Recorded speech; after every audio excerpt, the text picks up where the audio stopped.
So there were like 14 or 15 of us at the table. But we were in Indiana, and the waitress comes over, and she stands right between him and me. And she looks at me, she looks at him, she looks at me, she looks at him, she looks at me, she turns to him, and she starts with him, and she goes all the way around the table.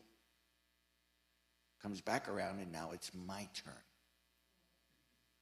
She stands in exactly the same spot. She looks at me, she looks at him, she looks at me, she looks at him, she looks at me, she looks at him. She says, and what would he like?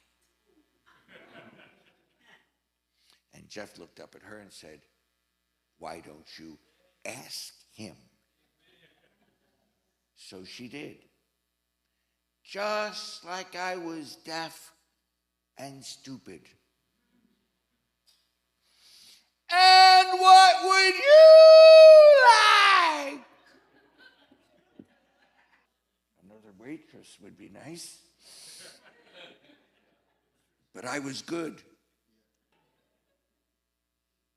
I looked up at her, and she looked down at me, and I looked up at her.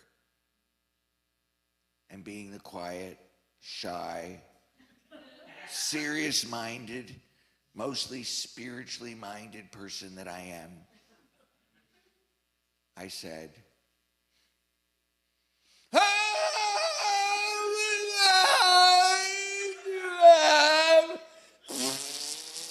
steak.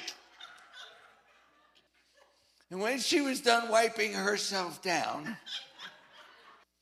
I looked at her and said, I'll give you a $20 tip if you can tell me what it is I do for a living. To which she responded, I don't have a clue.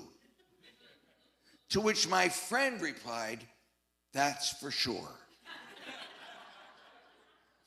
So I'm all set to tell her all the things that I just told you that I do. Singer, writer, author, all comedian, humorist, everything like that. When all of a sudden, my best friend of more than 55 years reaches over, grabs a hold of my hook, rotates it until it points to the ceiling, and announces to one and all in the restaurant, he's a professional coat hanger. To which she replied, really? I said, no, ma'am, I'm a brain surgeon and you're my next patient.